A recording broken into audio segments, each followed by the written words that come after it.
shooting that we had today in Madison. There is some information that we're not going to release because it's still an ever-evolving situation.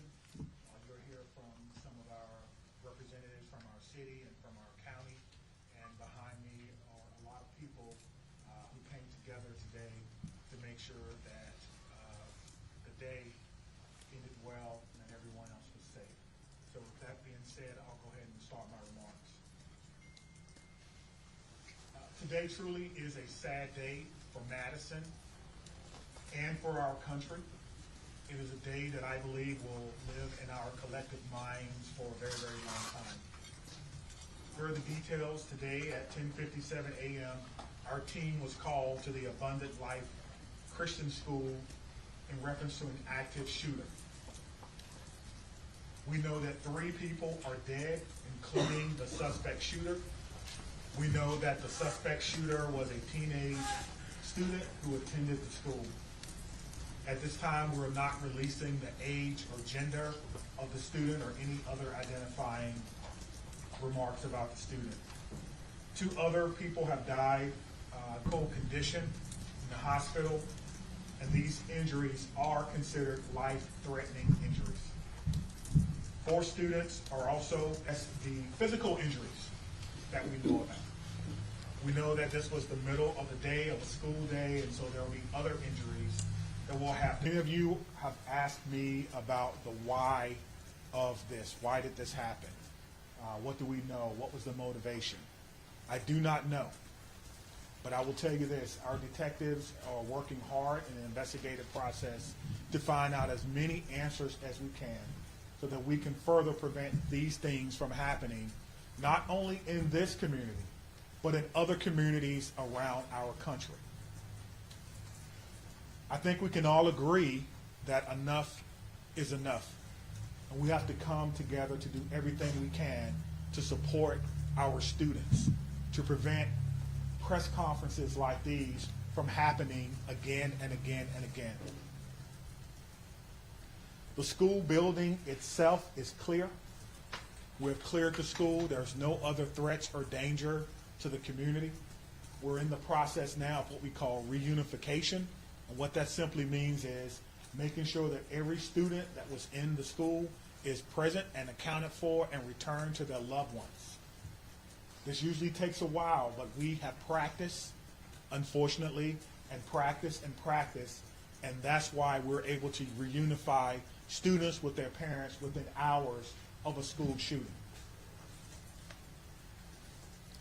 The reunification is taking place at the Dean Clinic on Stoughton Road, and I certainly thank them for their help. Again, we need our public to find an alternate route.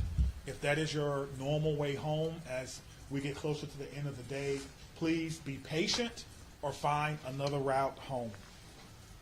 We're currently processing the scene. We're interviewing those who may have been witnesses, and we're obtaining search warrants to get additional information. And lastly, I want to just say thank you to everyone who's standing behind me, the organizations and agencies that they represent, the men and women of the Madison Police Department and Dane County Sheriff's Office who selflessly ran into a building not knowing what they were going to encounter.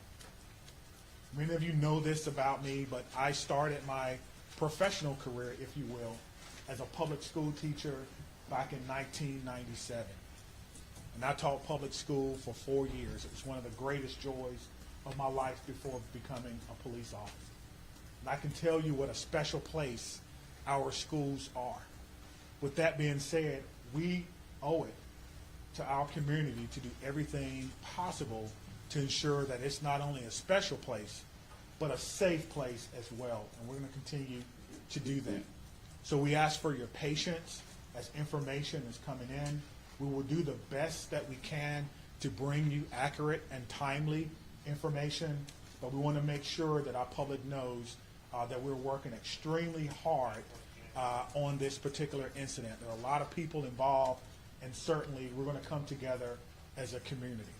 I'd like to bring up at this time Police Fire Chief Chris Carter. Thank you, Chief Barnes. Before I start, the only thing I can say is this is not a place that any fire chief or any one of us would ever want to be. And I can't believe I'm standing here today talking about this incident. The fire department is a part of this community, much like all the folks standing up here with me today. Our hearts are with and our arms are around everybody impacted today and everybody within our community. With that, I won't repeat the details shared by Chief Barnes, but I will share with you the fire department activity for today. Much like Chief Barnes mentioned, at 10:57, we were also dispatched with Engine 5 and Medic 5 to the same location. Throughout the course of the incident, we responded with 5 engine companies, 4 ladder companies, 15 ambulances.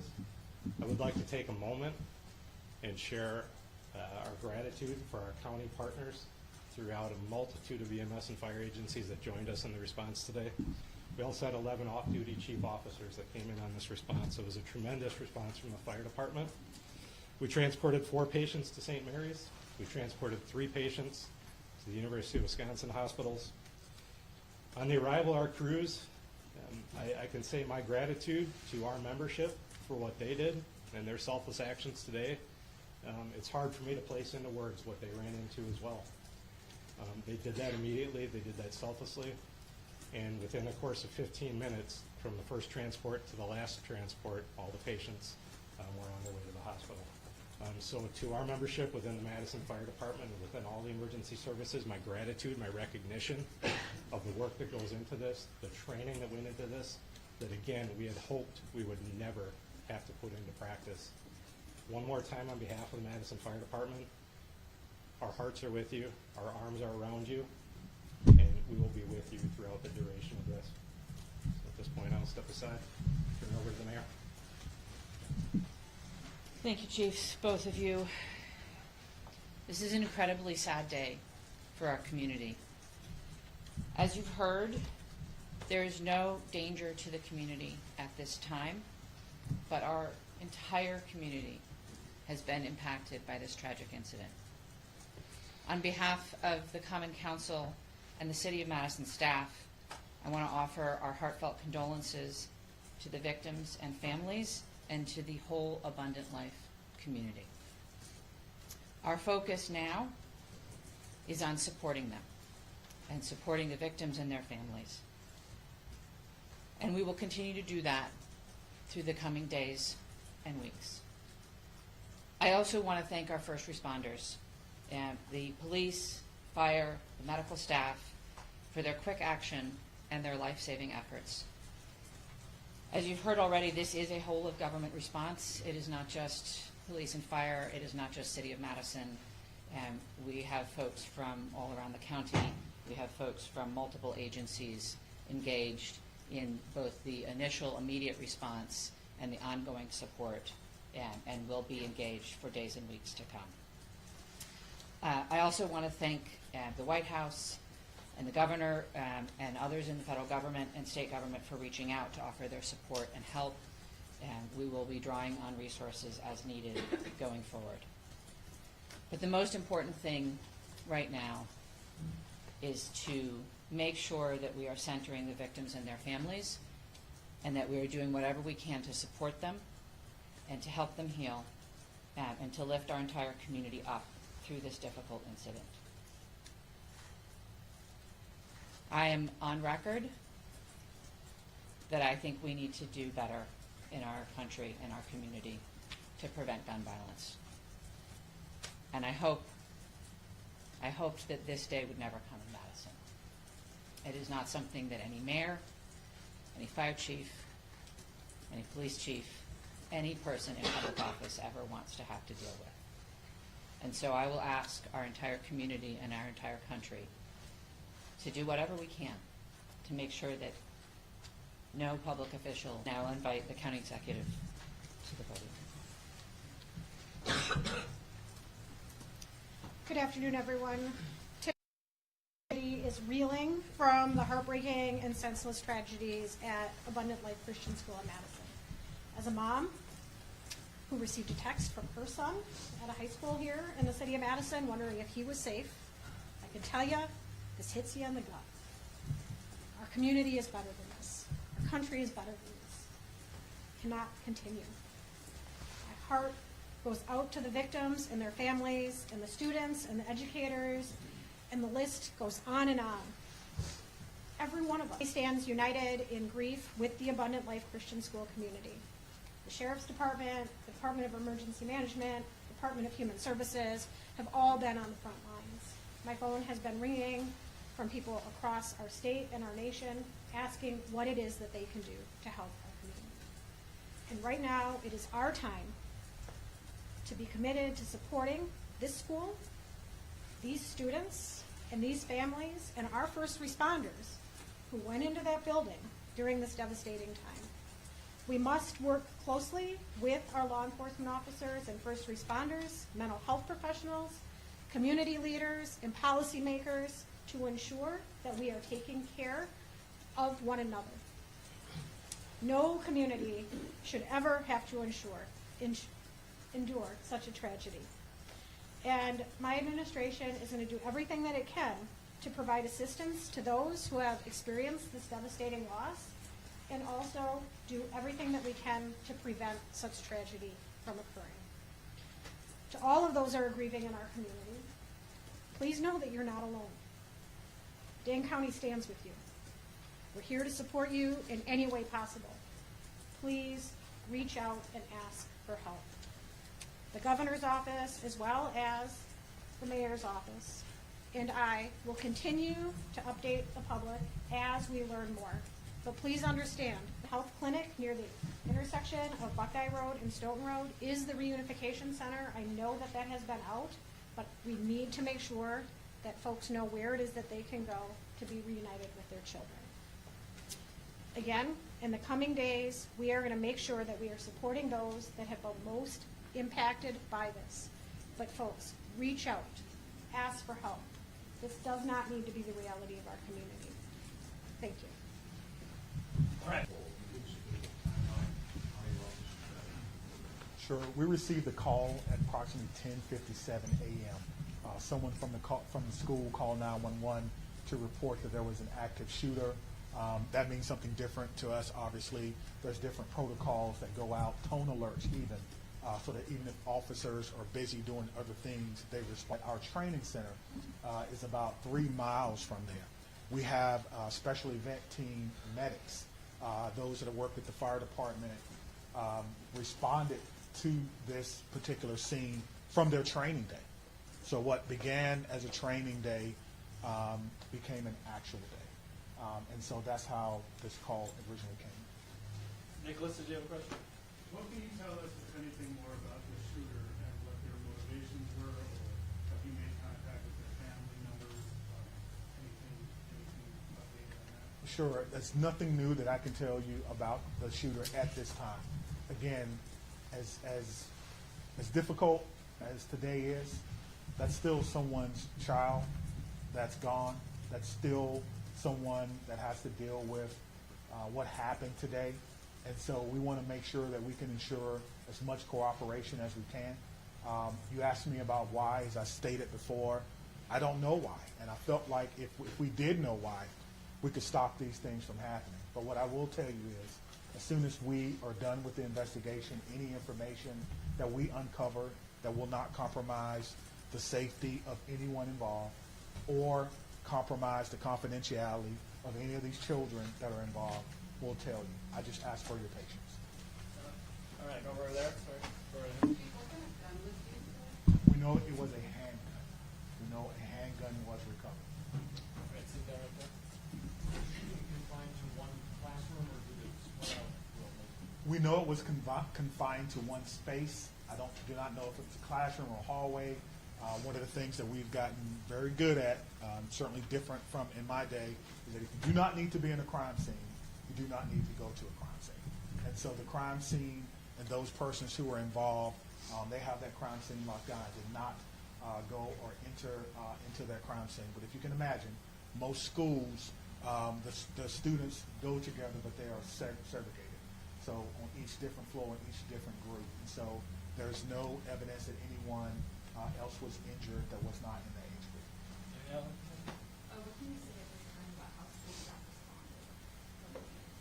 I cannot speak to how the school staff responded. We did have injuries, but could have always, of course, had additional injuries. I do not know what the school's protocols are. Again, this is a private Christian school. I know that we have a very good rapport with MMSD, Madison Metropolitan Schools, public schools. So we have done trainings for them before, but I would assume that most of the teachers have the same or some similar type of training as a part of their certification. Reports online about how many students are enrolled at the school. Can you confirm approximately how many students? I do not know how many students attend the school, but their website says that they serve about 200 families. Right in the back, White. What kind of sports is being made available to people who are? That's a good question. As you heard from our mayor, that will be made available to them. I have a lot of confidence that they're going to follow through on that, and we'll make sure that that persons who need to. You guys want to speak to that? Dane County Human Services, as well as the Red Cross and other consolidated agencies, are already on scene. And we will continue to be on scene, and those resources will be bolstered. Again, please reach out. You are not alone. We are going to navigate this together, and there are people who are affected by this trauma who are not in the reunification center or at the school. We need folks to be reaching out because we do have resources available. Thanks, Sophie. Did you know if Abundant Christian Life School, did they have a school resource officer in there? It's not my knowledge that they had a school resource officer. That if they did, it would be a police officer, and I know where they all are. They're not in the schools right now. And 15 in the back there. So in terms of witnesses that you mentioned about investigation, what does that look like? How many Sure. witnesses are you guys speaking of? Sure. So the detectives will talk to anyone who may have seen this particular event unfold. Anyone that may have been unfortunate to hear something, they will be talking to them. It's my understanding that that's in process now, and everyone is cooperating fully. That will give us an idea of not only what unfolded, but it could answer the question to motivation, because again, the students who unfortunately had to witness this. But that's not something that we want to rush. We're not going to interrogate students. We're going to give them an opportunity to come in and speak to what they may have saw when they feel ready, which is why some of these questions can be answered now. All right, Spectrum Room.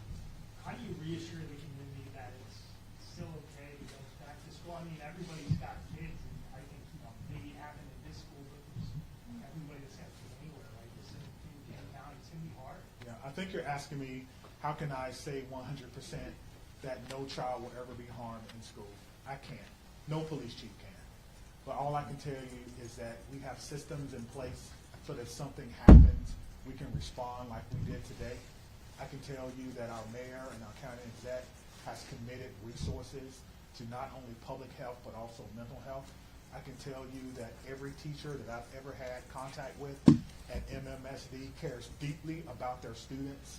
Every staff member, I talk to staff members all the time who tell me things that are going on in the schools and want to do whatever they can, even if it's unanimous, to let me know that they want to have a safe school. So my reassurance to the public is that if you see something, say something. If you know someone who may be going through a difficult time, please reach out to someone. And I think what I can do is make sure that our police department is transparent and open and honest and inviting for people to call and give information. I think MMSD does an excellent job of that, and the same thing can be said for any other private school. If you want to give information or you need someone to talk to, I can promise you we'll have someone there to get that information. All right, there. Understanding that this is a private school, you may not be as familiar with, what are the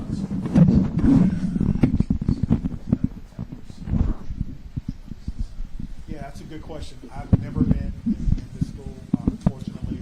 I'm not aware that there were metal detectors in the school. That's something that we can certainly look at. Most schools have some form of surveillance or public space cameras, but that will be, of course, part of the investigation process. Scott. Should you clarify, you said 7 were injured, or 6 were hospitalized, does that mean how many shooters were released? And secondly, is the shooter's family cooperating with the investigation? Yeah, so that's two questions, but let me try to try to handle the first one. So I'm trying to go back to my notes. So we do know that one person was pronounced at the scene. And so that may be the seventh person. But we can get you all that information just when we're done.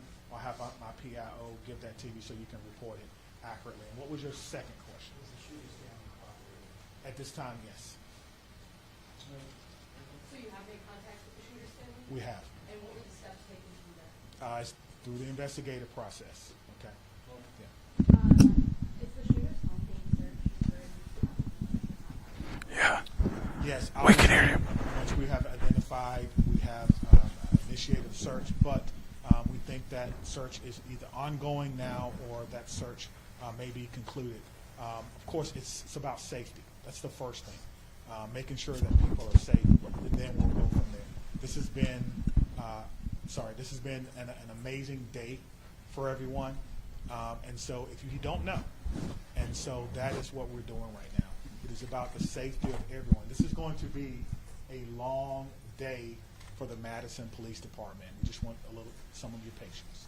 Are you aware, had the school had any prior threats? And then just, jumping off of that, do you know if the shooter had any prior contact with law enforcement? We do not know that the shooter had any prior contact with law enforcement, but I did do a check of the school. There were some calls, but they were like 911 hang-ups, things of that nature. There was nothing that suggested that the school was a place that violence would occur. Chief, I know that you mentioned that the shooter died of a self-inflicted gunshot. Did that happen before officers arrived at the school, or when the shooter saw officers coming into the school? Yeah, so let me say that the cause and manner in which the shooter died will be determined by the inmate. But what I can tell you is the shooter was dead upon our arrival, police department arrival, and no officers fired their weapons. Okay? Lucas, what are these search warrants you're executing? Are they at the residence or like the device the shooter had? We don't have permission to be in, and make sure that everyone is okay. And then if there's any evidence that we think we need to collect, we could only do that with the use of a search warrant. And so, again, we have to determine if there is evidence that we will need. One wants to know what led up to this. Are there any additional threats to public safety? Is this person or was this person by themselves? There are a lot of questions that we want to answer, but we have to answer the safety questions first, and then we'll move on to some of the more investigatory questions. Are you in possession of any of the shooter's devices? I am not, no. I'm wondering about metal detectors. You mentioned in the first meeting that you were not a fan, but, and that this school probably doesn't have them, and do you know other schools that do? Do you think that that's something we should start talking about, metal detectors in schools? I guess the question is, would you want your child to go to a school with or without metal detectors? I can't answer that. I can't. Right now, it's not Yeah, without. yeah, absolutely. So the idea is to create the safest environment that we can without metal detectors. That is my answer. Chief, this was a shooting at a Christian school right before the Christmas holiday. Can you address the impact of that? And is the Christmas holiday at all, in your belief, related to as a motivation for the shooting? Yeah, so to the question of motivation, we don't know why, but to the question of so close to Christmas, we have a lot of people going to be impacted. If it's a Christian school, then obviously our holidays, our Christian holidays are very important to the students, very important. It's a time for family. Students probably getting ready to go out on break, and now the break will be a little less about celebrating Christmas than more about celebrating perhaps friends and loved ones and staff members who perhaps lost their life.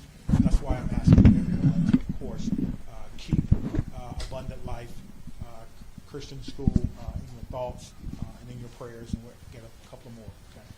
Okay, real quick, Phoebe. So it's a private school that they public funding system. So what has this revealed about the gaps in security or training for staff? And is that something you're thinking about whether schools are private schools or what we need to do, the public schools when it comes to safety? Well, what I'm telling you is that in 1997, I began my professional career as a public school teacher. I taught history for 4 years before becoming a police officer. So I did not get far enough to take courses in administration and budgeting of schools. I don't know what governs private schools, if they receive money, where that comes from. That would probably be a question that you would probably need to ask someone who's more intimately involved in the school system, and what their requirements are if they do receive that. But you could probably compare what has happened or what goes on, their security measures, with the security measures of any school in NSD, and then that will may give you an answer. That's a very, There's one very quick follow-up. There, as you know, there has been some criticism of law departments and their response to these school shootings, particularly Uvalde. How did that inform your game plan today, and how quickly were your officers able to get over this? What were they told to do? Sure. We train on this, as I spoke about earlier. When officers arrive on the scene, they immediately go in, which we did in this case. Stop the threat, stop the killing, find the killer. That's how we train. And that's exactly what we did today. There's no waiting. There's no coordination of who's in charge. Everyone knows exactly what to do. I spoke about this earlier. We train on this constantly. Our commanders, including the fire chief and I, was in a commander's training less than 2 weeks ago, going over this exact same scenario for another fictional location. And so all of that came into play today, and our officers performed extremely their training and based on the expectations that they know exactly what to do. Stop the threat, stop the killing, find the threat. Chief, was the, Can we just do one more? what was the, Whether this was a current student? Hold on, right here. Thank you, all. Yeah. I think the questions have been asked, and we're straying a little far from what's most important at this point in time, and that is the victims and their families. I have 3 things to add. First of all, there is a lot that our community can and will do in the coming days to support the victims and their families, and we will have more information at future briefings. If anyone, and I would urge you all to include this in your stories, if anyone needs mental health support as a result of this incident and the coverage of it, I encourage them to reach out to 988 by phone or text and to get the mental health support that they need. It is incredibly important that we take care of our community in this very difficult time. We all have a role in preventing gun violence. Our entire community needs to be part of the solution here. There are many things that we can do, and we can have those conversations in coming days. But first and foremost, what needs to be a priority for all of us is supporting our young people. And that is where our community's attention needs to turn at this point in time. The police department, the fire department, the city, the county will share additional information about the investigation as it becomes available. But I urge you all to help our community find resources to support their mental health and to find resources to support the victims and families at this time. Thank you all. It'll be at cityofmanson.com. Me, Stephanie, and Cynthia will skip around and answer any other questions, folks. That's all. Let me say just before I go, because the mayor mentioned that this was a whole of government response.